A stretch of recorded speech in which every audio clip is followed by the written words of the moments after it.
बोलिए सदगुरुदेव की जय। साहेब। मैं अक्सर एक वाक्य बोलता हूं, अज्ञान इस संसार की आत्मा है। अज्ञान के खत्म हो जाने से संसार का अस्तित्व खत्म हो जाता है। पहले हम देखते हैं क्या अज्ञान है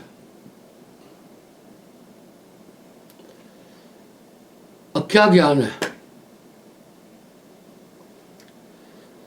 चाहे इंसान कितनी भी विद्या प्राप्त कर ले, कितनी भी योग साधनाएं कर ले, कितनी भी रिद्धि सिद्धियां प्राप्त कर ले, असीम शक्तियों की प्राप्ति कर ले, ज्ञानी नहीं हो सकता है। अज्ञान संसार की आत्मा है। अज्ञान सबसे बड़ा क्या है? अपने को न जानना। ज्ञान क्या है? सबसे बड़ा आत्म ज्ञान सम ज्ञान न आना। आत्मा को जानना ही सबसे बड़ा ज्ञान है। आत्मज्ञान में सबसे बड़ा बाधक कौन है? मन ही तो है ना। मन ही के कहने से तो मनुष्य सभी काम कर रहा है ना, और वो यही तो सोच रहा है ये मैं कर रहा हूं। वास्तविकता इससे कहीं अलग है, सच्चाई कहीं इससे कहीं अलग है। जो मन भावनाएं और संकल्प प्रेषित करता है शून्य से, दिमाग उसका अनुकरण करता है, क्योंकि इसको बनाया ही निरंजन ने मन है। दिमाग को बनाया ही निरंजन ने है। ये पूरी बॉडी निरंजन की है। देव निरंजन सकल शरीरा, देव निरंजन सकल शरीरा, तामे भ्रम भ्रम रहल कबीरा। और मन चीने कोई बिरला भेदी। मन को पहचानने के बाद में मसला पूरा खत्म हो जाता है। तब ये अहंकार की निवृत्ति हो जाती है। मन जागे, मन सोए, मन लेवे, मन देवे, मन हंसे, मन रोए, मन करता यह देह समाना। मन को कोई देख न पाए, नाना नाच नचाए। जस नट मरकट को दुख देई, नाना नाच नचावन लेई। जीव के संग मन काल को वासा, अज्ञानी नर कह विश्वासा। मन ही आए काल कराला, जीव नचाए करे बेहाला। इसलिए मन द्वारा प्रेषित जितनी भी भाव संकल्प है बड़ी सीक्रेट आते हैं। कोई नहीं देख पाता है मन को। मन को कोई देख ना पाए, नाना नाच नचाए। बड़ी सीक्रेट मन की कल्पना आती है। वो मस्तिष्क पर आच्छादन कर लेती है, ठीक वैसे ही कर लेती है, और मस्तिष्क उसका अनुकरण करता है। और मस्तिष्क का संचालन, इंद्रियों का संचालन मस्तिष्क करता है। इसलिए आदमी बुद्धि का ही विकास चाहता है, जबकि ये ब्रेन फ्रॉड है। ब्रेन फ्रॉड है, धोखा है। अगर आप गंभीरता से मेरी बातों को सोचेंगे तो आपको लगेगा इसमें गहराई है, अन्यथा आपको लगेगा मैं पागलपंती की बात कर रहा हूं। तो इस तरह से मन अपना स्वरूप किसी को नहीं दिखाता है। बस ये जो आप अनुभव कर रहे हैं यही मन है। संतो तन खोजे मन पाया। तन ही मन है, इंद्री मन है। मन बोले, मन डोले, मन हंसे, मन रोए, मन खाए, मन पिए, मन देवे, मन लेवे। इसलिए जितनी क्रियाएं आप मैं करके बोल रहे यही मन है। और सीधी सी तो बात है ना, हमारी आत्मा सर्वथा इन सब दुर्गुणों से परे है। हमारा शरीर क्या कर रहा है? इसमें इंद्रियां विषय कर रहा है, विकार कर रहा है, खा रहा है, पी रहा है, और जगत के पदार्थों की आनंद की अनुभूति कर रहा है। ये धोखा है। आनंद क्या है? पंच ज्ञानेंद्रियों के संसर्ग से और कर्मेंद्रियों के संसर्ग से जो सुख प्राप्त होता है, हम सब उसको आनंद कहते हैं। सच्चा आनंद तो आपकी आत्मा के अंदर निहित है, उस आनंद से आपको हटा रहा है। जब भी आप किसी पदार्थ में आनंद की अनुभूति करते हैं, वास्तविकता ये होती है कि उसमें आपका पूरा कंसंट्रेशन होता है, और जहाँ आपका पूरा कंसंट्रेशन है वहाँ आनंद है। तभी साहब वाणी में एक शब्द कह रहे हैं, सूरज संभाले काज है तू ना भरम बुलाए, मन सयार मनसा लहर बहे कतव ना जाए। वाह, मन सयार समुद्र है, जैसे समुद्र में लहरें उठती है इस तरह मन का वेग है। आप सुने क्यों अनंत कल्पनाएं कर रहा है, पल भर शांत नहीं होता है। इसने जैसे एक कैदी को वाचिंग से, चौकीदारी से एक पल भी नहीं छोड़ते हैं। एक चौकीदार आता है, दूसरा एक जाता है, दूसरा आ जाता है, रिलीव करते रहते हैं। इस तरह मन बुद्धि चित्त अहंकार चारों एक्टिव हैं, ये चारों मन का रूप है। पल भर भी इंसान एकाग्र नहीं हो पाता है। यहाँ साहब ने बड़ा सुंदर दोहा कहा, तन थिर मन थिर वचन थिर, तन थिर मन थिर वचन थिर, सुरत निरत थिर हुए, कहे कबीर वा पल्क को कल्प न पावे कोई। उस पल को कल्पांतर की साधनाएं भी नहीं प्राप्त कर सकते, इसलिए उसकी ड्यूटी है एक पल भी, अगर वो एक पल भी शांत हो गया आत्मा का साक्षात्कार हो जाएगा। इसलिए ये 24 घंटे खटपट चल रही है। संतों घर में झगड़ा भारी, 5 सखी पीहू पीहू करते हैं, भोजन चाहत न्यारी न्यारी। इसलिए मनुष्य इस काया में रहकर क्रिया से रहित नहीं हो पा रहा है, क्रिया से रहित मन नहीं होने दे रहा है। जब तक आप क्रियाओं में हैं तब तक आपका ध्यान उन क्रियाओं में है। इसलिए 24 घंटे सोवत जागत धर धर मारे, 24 घंटे किसी न किसी दृश्य, किसी न किसी विषय, किसी न किसी चीज में एक पल भी आदमी को एकाग्र नहीं होने देता है। क्योंकि आदमी मन की तरंगों का आत्मा अनुकरण कर रही है। वाह, मन की तरंग मार दे,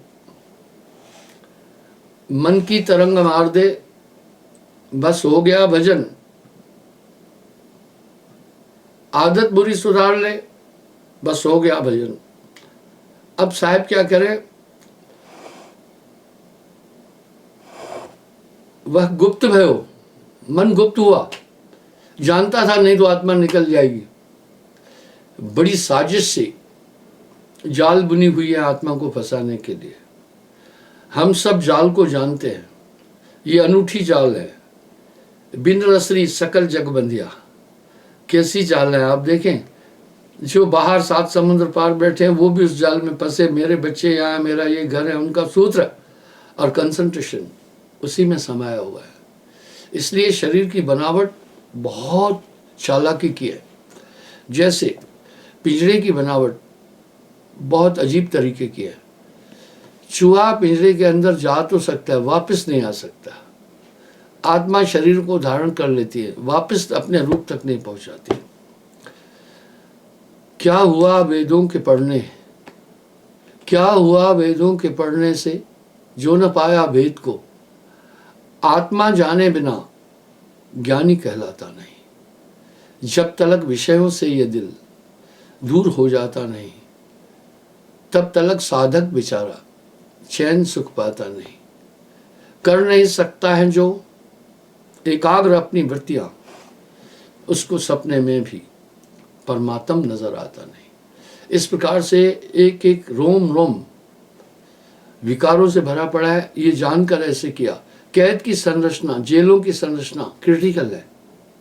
आप देखें बड़ी ऊंची ऊंची दीवारें हैं जिस पर आदमी नहीं चढ़ पाए। उसके बाद चारों तरफ खाई है जिसमें पानी है। खाई के बाद बाहर निकल नहीं सकता आदमी। दीवार है, जैसे कुएं में पानी हो, अगर 10 फीट तक पानी कम है और दीवार है तो कोई कितना भी ताकतवर है वो नहीं निकल सकता है। इसी प्रकार कैदी को नियंत्रण में रखने के लिए बहुत साधन किए हुए हैं। अगर वहाँ से भी निकल जाता है तो पोस्टों पर, ऊपर मचानों पर संतरी हैं, उनको फिर आदेश है ऐसे कैदी को शूट कर दो जो भाग रहा है। इसी प्रकार सुषमन मध्ये बसे निरंजन, मूंदा 10वां द्वारा। उसने परमात्मा तक जाने का रास्ता बंद कर दिया है। वाह, कैसे? आप देख रहे हैं दुनिया के जितने भी मत हैं, जितने मार्ग हैं, जितनी संगताएं हैं, ध्यान में वो ताकत है, ध्यान आत्मा है, ध्यान में अंतभाग शरीर है। पक्षी अगर पिंजरे में नहीं उड़ सकता है, आप पिंजरे से खोल तो दो, फिर अपनी वो रफ्तार दिखा देगा। इस तरह 5, 25, 3 का पिंजरा, तामे तुम्हें राखा भरमाई। इसके अंदर तीनों गुण आते, रज तम सत। वैसा आदमी का मूड बनता है जब तमोगुण आपके मस्तिष्क पर आएगा, रंग काला है, आप हिंसक हो जाएंगे, आप में नेगेटिव विचार आ जाएंगे, आप हिंसक वृत्ति के विचार सोचेंगे, आप गंदे विचार सोचेंगे, आएंगे। वाह क्या बात है, कितनी बड़ी जाल में इस जीव को फंसाया है। हम सब तकिया कलाम की तरह कहते भी हैं, मन और माया के अंदर फंसे हैं, लेकिन उसके लिए हम कभी प्रयास निकलने का मनुष्य करता नहीं है। कुछ तो मुक्ति का जतन कर ले, कभी थोड़ा थोड़ा साहेब का भजन कर ले। इसलिए बहुबंधन ते बांधिया एक बेचारा जीव, साफ साफ बात है। बहुबंधन ते बांधिया एक बेचारा जीव, बहुत से बंधन है, पर ये बंधन बड़े निराले हैं, ये बंधन बड़े अनूठे हैं। आजकल आप देख रहे हैं सीसीटीवी कैमरे लगे हैं, जिसमें सभी घटनाएं रिकॉर्डिंग होती है। उसके अलावा सिस्टम है, आप अपने घर की चौकीदारी हमेशा कर सकते हैं। आप कहीं भी रहें, कनेक्ट करें अपने मोबाइल से, घर का मोबाइल, आप घर की पूरी एक्टिविटी बहुत दूर रहकर देख सकते हैं। इसी प्रकार से गूगल वालों के पास, यूट्यूब वालों के पास ऐसी टेक्नोलॉजी है कि न जाने कितने लोग हैं और कितनी कॉलें होती हैं, कितनी चीज़ें होती हैं, वो सब रिकॉर्डिंग कर रहे हैं, उनके पास वो भंडार है। इस तरह इसी सिस्टम से निरंजन ने इस सृष्टि को बनाया है। इंसान जो भी कुछ कर रहा है, ये मन कर रहा है। आप देखें जो मस्तिष्क से जितनी भी खोजें हैं, ये सब मन के द्वारा ही तो है, और ये मन ही निरंजन है। इसलिए अगर निरंजन को देखना है तो इंसान का स्वरूप देखो। देव निरंजन सकल शरीरा, तामे भ्रम भ्रम रहल कबीरा। ये पिंजड़ा नहीं तेरा हंसा, ये पिंजड़ा नहीं तेरा। दरअसल मनुष्य इस पूरी संरचना को समझ नहीं पा रहा है, देख नहीं पा रहा है। मन ही स्वरूपी देव निरंजन तो है राख भरमाई, हे हंसा तू अमर लोक का पड़ा काल बसाई। इसलिए जब भी इंसान एकाग्र होना चाहता है, उसकी एकाग्रता को खंडित कौन करता है? मन करता है, अनायास। आप, मैंने लोगों से हमेशा एक प्रार्थना की है कि भाई ध्यान में बैठकर सिर्फ आप ये देखना, आप कुंठित शास्त्रों को, मतांतरों की भावनाओं और धारणाओं को नहीं ग्रहण करो कि ये सुनो वो देखो, नहीं, आप बस एकाग्र हो जाओ ना, पूरा काम हो जाएगा। अब यहाँ साहब कह रहे हैं मन की तरंग मार दे तो हो गया भजन, आदत बुरी सुधार ले बस हो गया भजन। आया है तू कहाँ से और जाना है कहाँ, इतना सा बस विचार ले तो हो गया भजन, इतना सा बस विचार ले तो हो गया भजन। इस तरह ये ऐसी ऐसी कल्पनाएं उस समय लाएगा, बड़ा चालाक है। ध्यान में आपका ध्यान, जब आप साधन में ध्यान में बैठेंगे, ध्यान को कैसे खंडित करता है, जिस चीज़ की आपको पीड़ा है वही घुमाकर ब्रेन पर ले आएगा, बस आप उसी में उलझ जाएंगे। मान लो आप चिंतित हैं बेटी की शादी के लिए, उसको पता है उसी समय वो पूरा दृश्य आपके सामने ला के खड़ा करेगा। आप कहाँ हैं ध्यान में? आप तो बेटी की शादी की जुगाड़ कर रहे हैं। फिर आप ऐसी उस समय हार्ड एंड वार्म फीलिंग लाएगा कि आप उसी में चक्कर काटते रहेंगे। इस तरह मन को कोई देख ना पाए, नाना नाच नचाए। बाजीगर का बांद्रा ऐसा जीवन साथ, नाना नाच नचाए के राखे अपने हाथ। आप ध्यान में जब बैठना, चुपके से एकाग्र से देखना, आप मन को केवल दिव्य दृष्टि से देख सकते हैं, और दिव्य दृष्टि एकाग्रता है, आपके कंसंट्रेशन में है। इसलिए वो अपने स्वरूप को छिपा के रखता है, आपको कंसंट्रेट नहीं होने दे रहा है। मेरे इन वाक्यों पर आप गंभीरता से चिंतन करना। अक्सर मैं लोगों से कहता हूँ, आप मेरा सत्संग एक बार नहीं सुनना, आप कई बार सुनना, तब आपको ये रहस्य समझ में आएंगे। इसलिए वो आपकी एकाग्रता आपको कभी एकाग्र नहीं होने देता है। आप अगर एकाग्र हो गए तो आपके पास वो ताकत आ जाएगी, मन को पूरा अनुभव कर लेंगे। और मन जाने, जब आप मन को समझ गए, बस मन अधीन आ जाएगा। मन को आप समझ गए, अधीन हो जाएगा। वो आपके अधीन नहीं होना चाहता है। मन पर जो असवार है, मन पर जो असवार है, ऐसा विरला कोई, कबीरा ऐसा विरला कोई।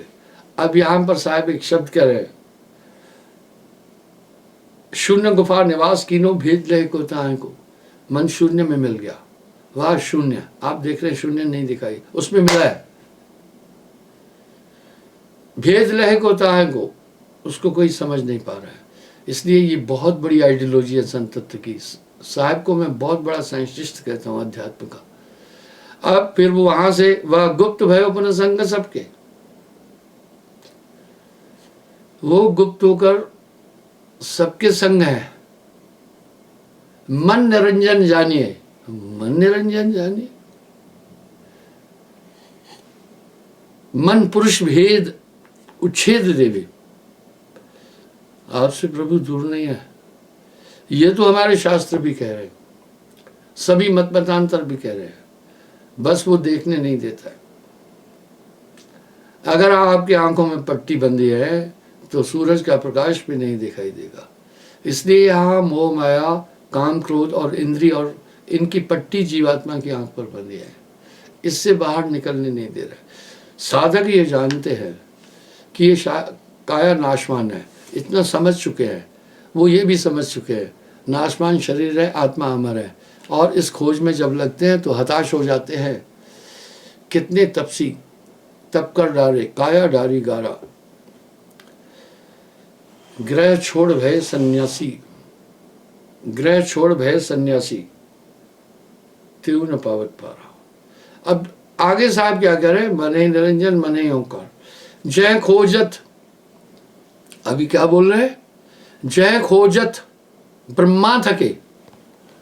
कहेंगे ये तो बड़े नास्तिक हैं, क्या कह रहे हैं, ब्रह्मा सृष्टि बनाए। जय खोजत ब्रह्मा थके शिव संकाधिक शेष, वाह शिव संकाधिक शेष। कहे कबीर सो पाइए कर सदगुरु की सेवा। इस प्रकार से आत्मज्ञान के समान कोई ज्ञान नहीं है। और जब मनुष्य, इसलिए ये बाधक है, जिस तरह बड़े प्रवेग धारा से जल प्रभावित हो रहा है, प्रवाहित हो रहा है, उसमें खड़ा होना मुश्किल है। इसी तरह स्थिर होना मुश्किल लगता है, वो बहा ले जाता है मन। मन अपनी तरंगों में सबको बहा लेता है। मैंने आपको भोपाल ताल का एक एग्जाम्पल दिया है, भदभदा का, जहां उस तालाब के द्वार खोले जाते हैं। जब द्वार खोलते हैं तो पानी इतनी स्पीड से जाता है कि कितना भी ताकतवर आदमी होगा उछाल कर फेंक देगा 50 मीटर दूर। लेकिन कुछ लोग शौकीन है, उसमें नहाते हैं, जंजीर कमर में बांधते हैं, तब पानी नहीं बहा पाता है। वाह वाह। और जो शौकीन लोग हैं वो ये करते हैं। इसी तरह नाम होए तो माथ नवावे, नाम होए तो माथ नवावे, ना तो ये मन बांध नचावे। भैया जैसे बंदर को बाजीगर अपनी इच्छाओं के अनुकूल सब काम कराता है, इसी तरह सबको ये नचा रहा है, ये सबको अपने वेग में नचा रहा है। मन, यही रहस्य संसार का, मन को कोई देख न पाए। मन चीने कोई वर्ला भेदी, मन जानिया तो प्रभु पाया समझिए। तो इस तरह से उस पानी के प्रवेग में, प्रवाह में बड़ा तीव्र है, बिना जंजीर के कोई रुक नहीं सकता, किसी में ताकत नहीं है। आप ये गेट देख रहे हैं, जब ये गेट भदभदा गेट भोपाल के है, ये जब खुलते हैं, बहुत बड़ा ताल है। ताल में ताल, भोपाल ताल, बाकी सब तलैया। गढ़ में गढ़, चित्तौड़गढ़, बाकी सब गढ़ैया। आगे मैं बोलना नहीं चाहता हूँ, थोड़ा रानियों में वो थोड़ा आपेक्षजनक हो जाता है। तो बुजुर्ग लोग कहते थे गढ़ में गढ़, चित्तौड़गढ़, बाकी सब गढ़ैया। गढ़ैया छोटे छोटे गढ़। ताल में ताल, भोपाल ताल, बाकी सब तलैया। तो जब इसका पानी प्रवेग से निकलता है, कोई नहीं टिक सकता है। लेकिन कुछ लोगों ने जंजीर, वहाँ जंजीरें हैं, जंजीर कमर में बांधी तो तीव्र धारा में भी नहीं बहते हैं। इसलिए जब नाम की ताकत आ जाती है तो मन के वेग से आदमी बचता है, नहीं तो नहीं बच सकता है। वहां आप हाथी को भी खड़ा करेंगे, वो भी बह जाएगी। बड़े बड़े हाथी बह जाई साहब कह रहे, कहो मसा कह लेखे माई। तो उस प्रवाह से कोई एकाग्र नहीं हो सकता। इसलिए बिन सदगुरु बाचे नहीं, यही आइडियोलॉजी है। जब तक वो एक ताकत, एक पूर्ण गुरु आप में प्रेषित नहीं करता, आप मन पर विजय नहीं प्राप्त कर सकते। आप वैसे ही देखें, अपने दिल से जानिए मेरे दिल की बात। नाम के बाद देखिए, आपने बहुत बड़ी तपस्या नहीं की है और मन नियंत्रित होता जा रहा है। अब आप मन की उस कला और प्रवेग में नहीं बह रहे हैं। मन की उस कला में आप नहीं बह रहे। आप देख रहे हैं ना कितनी तीव्रता से ये जल प्रभावित हो रहा है, प्रवाहित हो रहा है। आप देख सकते हैं क्या पानी की रफ्तार है। वजह, पानी बड़ी ऊंचाई तक है लेकिन गेट नीचे से खोला है, इसलिए पानी का भी प्रेशर आया बहुत। ये भदभदा भोपाल का ये दृश्य देखने के लिए बहुत से लोग वहां जाते। भोपाल एक रमणीक और अच्छी अति प्राचीन सिटी है और ये चट्टानें ही हैं पूरी। क्या संरचना है वैसे वहाँ की। तो बंधो, लेकिन नहाने वाले हैं जिनके पास जंजीरें, बाकी आदमी से बड़े दूर भागते हैं।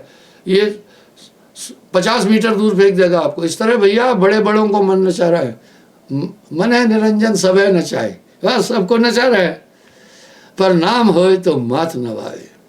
इस तरह उसके बाद आप मन की कलाओं को समझने लगेंगे और जैसे जैसे आत्मनिष्ठ होते जाएंगे आपको संसार स्वप्न लगने लगेगा, आपको अनित्य लगने लगता है। जैसे आप, अगर पता चल गया इधर दलदल है, आप दलदल में कभी नहीं घुसना चाहेंगे। इस तरह जब आदमी जान जाता है मेरे आत्मा में एक आनंद है और उसके बाद मन की तरंगों में वो कभी नहीं जाता है, फिर इंद्रियों के आनंद में नहीं जाता है। मुझसे किसी ने पूछा था आत्मज्ञानी की पहचान बताओ। मैं बोला आत्मज्ञानी की पहचान वस्त्र नहीं है। गुणानिधि पूजा गुणा नश्लिंग वस्त्रम। किसी भी महात्मा की का सम्मान उसके गुणों से होता है, किसी उपाधि से नहीं होता है, वस्त्रों से नहीं होता है, अलंकरणों से नहीं होता है। पहली उसकी पहचान है। किसी भी इंद्री का आनंद दुनिया में नहीं लेगा। वो जानता है मन का, ये इंद्रियां मन के हाथ है, इसलिए पांचों इंद्री सम कर राखे, पांचों इंद्री सम कर राखे, नाम अमीरस निस्तिन चाखे। वो फिर इंद्रियों का आनंद कभी नहीं लेता है, किसी भी प्रकार का इंद्री का आनंद नहीं लेता है। मैं अहंकारवश नहीं बोल रहा हूँ। मेरे कुल्ले में पंखा भी नहीं था, पंखा था, कूलर भी नहीं था। मेरे कुल्ले में एसी नहीं थी। हमारी संस्था का general secretary mister Shyamlal IAS officer है। मुझे कहा गुरुदेव भीषण गर्मी है, मुझे कुछ फंड्स मिले हैं, उस 50,000 रुपये से मैं आपको कमरे में एसी लगाना चाहता हूँ। मैं बोला श्यामलाल जी मैं आपको धन्यवाद देता हूँ, मुझे एसी की ज़रूरत नहीं है। जब मैं एसी में बैठा रहूँगा तो धूप में चलकर मैं लोगों तक नहीं पहुँच पाऊँगा। आप सावधान रहें, दुनिया में लग्जरी लाइफ की तरफ मत जाना। साहब ने सीधा कहा ये रुई लपेटी आ गए। वाह वाह वाह, रुई लपेटी आ गए। इसलिए मज़े में सजा है, दुनिया के मज़ों की तरफ नहीं जाएं, एक आध्यात्मिक जीवन जिए। आत्मा का आनंद अनूठा आनंद है, आत्मा आनंद सम, आनंद ही नहीं है, आत्मज्ञान सम, ज्ञान न आना। इसलिए एक तत्ववेता, मैं एक और उदाहरण देता हूँ। उन्होंने मुझे कहा आपको एसी गाड़ी अब लेंगे, आप यात्राएं करते हैं। मेरे ड्राइवर ने बोला साहब जी आपके लिए एसी गाड़ी ले रहे हैं। मैं बोला चुपके से ऐसा करना, विदाउट एसी लाओ। अच्छा विदाउट एसी गाड़ी लाया। वो बोले गुरुजी गर्मियाँ होती है। इस तरह इन भौतिक सुखों में इंसान अपने अस्तित्व को भूल जाता है। ये जग मिठा अगला कहीं डिठा, दुनिया को हमेशा दुखों का घर समझे, दुनिया को हमेशा माया जाल समझे। इसमें कभी भी सुखों की तलाश मत करना।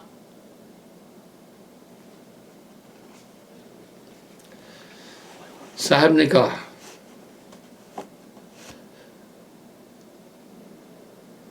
इसमें मत डूब, माया में डूब जाएगा तू देख वरना। इसलिए तत्ववेता और तत्वज्ञानी आत्मज्ञानी की पहली पहचान है कि वो संसार के सुखों की तरफ नहीं जाता है। यही बात तो ब्रह्मवेता के विषय में वंशापायन ऋषि से युधिष्ठिर महाराज ने पूछा था, किन कारणों से, किन चीज़ों को धारण करने से आदमी ब्राह्मण होता है। ब्रह्म रमनता ब्राह्मणा, जो ब्रह्म में रमा है वो ब्राह्मण है। भाई जैसे घोड़ा चलाने वाले को घोड़ा सवार कहते हैं, गाड़ी चलाने वाले को गाड़ीवान कहते हैं, इस तरह ब्रह्म को जानने वाला ब्राह्मण है। ब्रह्म जनन्ते ब्राह्मणा, तो इस तरह से वो ब्रह्म पद की प्राप्ति कर लेता है। आत्मज्ञान के समान इस संसार के अंदर कोई ज्ञान नहीं है। इसलिए बस मन की तरंगों में आप प्रभावित न हो जाएं। प्रवाह तेज है मन का, आप उस समय स्थिर रहना।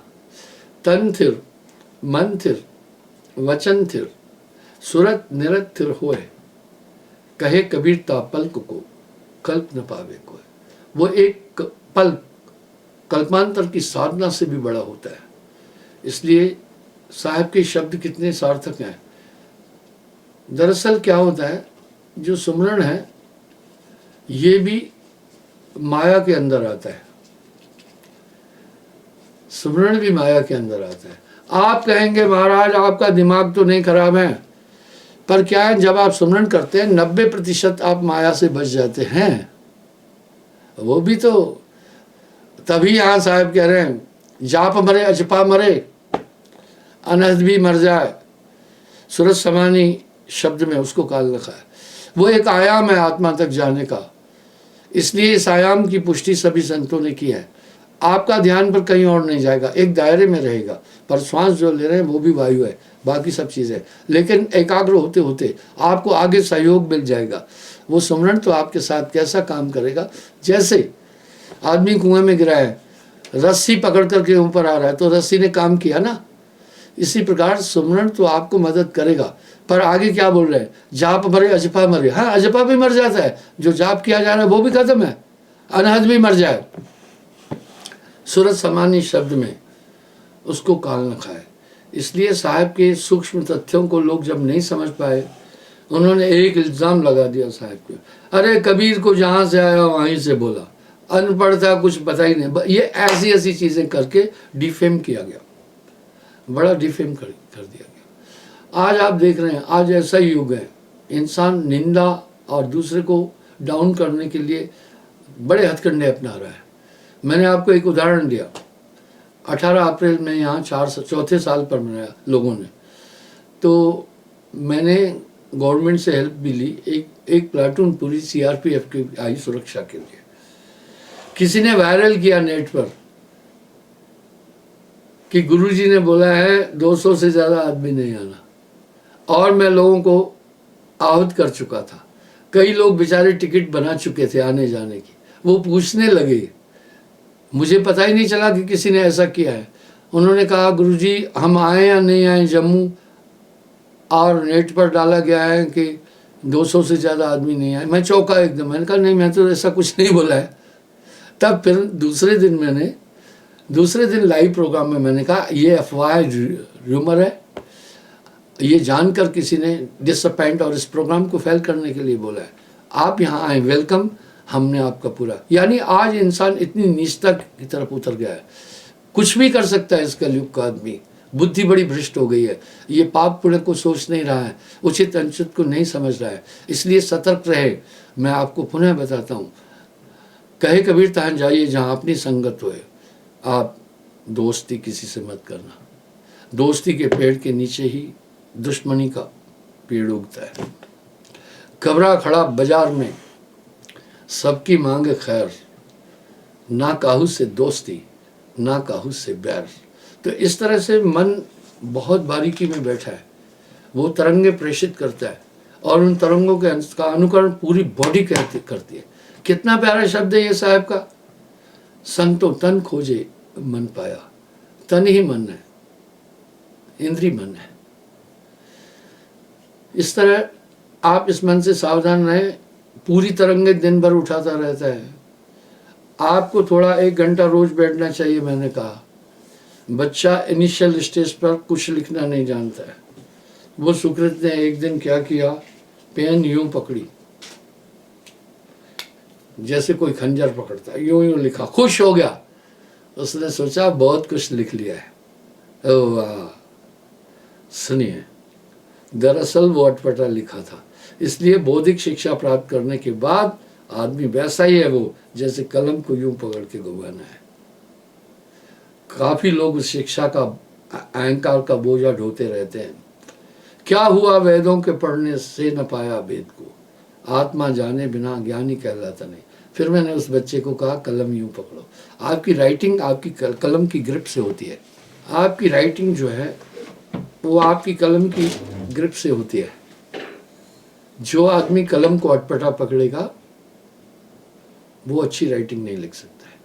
ठीक इसी तरह क्रिकेट खेलने वाले बल्ले को पकड़ते हैं, कुछ बल्ले को ऊपरी मुठ से पकड़ते हैं, पावर तो बढ़ता है लेकिन कंट्रोल नहीं होता है बल्ले पर। कुछ बल्ले के हैंडल की जड़ से पकड़ते हैं तो जहां भी चाहो घुमा जाएंगे, कंट्रोल में आ जाता है। इस तरह आजकल तो इस राइटिंग पर बहुत ज़्यादा रिसर्च हो रहा है। किसी भी इंसान की मेंटलिटी को और स्टेबिलिटी को राइटिंग से जाना जाता है। वो देख रहे हैं जिसकी राइटिंग कैसी है। अगर राइटिंग सुंदर है, कंसंट्रेट है, मीन्स इसका ब्रेन भी कंसंट्रेट है, इसका ब्रेन भी सुंदर है। जिस तरह वाणी से इंसान की बुद्धि की परीक्षा हो जाती है, इस तरह लेखन से इंसान के, वैज्ञानिक लोग अभी लेखन से मनुष्य की दिमाग की क्वालिटी को जानने का प्रयास कर रहे हैं। बिल्कुल वो उनका सही है। जो सुंदर शब्द लिख लेता है उसका मतलब है कि उसका हाथ पर नियंत्रण है। जब हाथ पर नियंत्रण है तो सब चीज़ों पर नियंत्रण है। ये तो खैर मैंने बहुत जल्दी लिखा है, आप मेरी राइटिंग देख रहे होंगे, ये बड़ी जल्दी लिखा है, कंसंट्रेट लिखा है और स्पीड में लिखी है। तो पहले मेरी राइटिंग बहुत अच्छी थी, पर अभी थोड़ा सा, क्यों, अभ्यास की बात होती है, अभ्यास कम हो गया। करत करत अभ्यास के जड़मत होत सुजान, रसरी आवत जात से सिला पर पड़त निशान। 8 तारीख को गुरुदेव की पुण्यतिथि है। साहब की कृपा से मैं पहुंच जाऊंगा, प्रोग्राम रखा है मैंने। तो संगत से प्रार्थना है अधिक से अधिक मात्रा में आए, मेरे साथ प्रेम से सदगुरुदेव की जय पुकारें। कल पुनः मैं हाजिर हो जाऊंगा। बोलिए सदगुरुदेव की जय।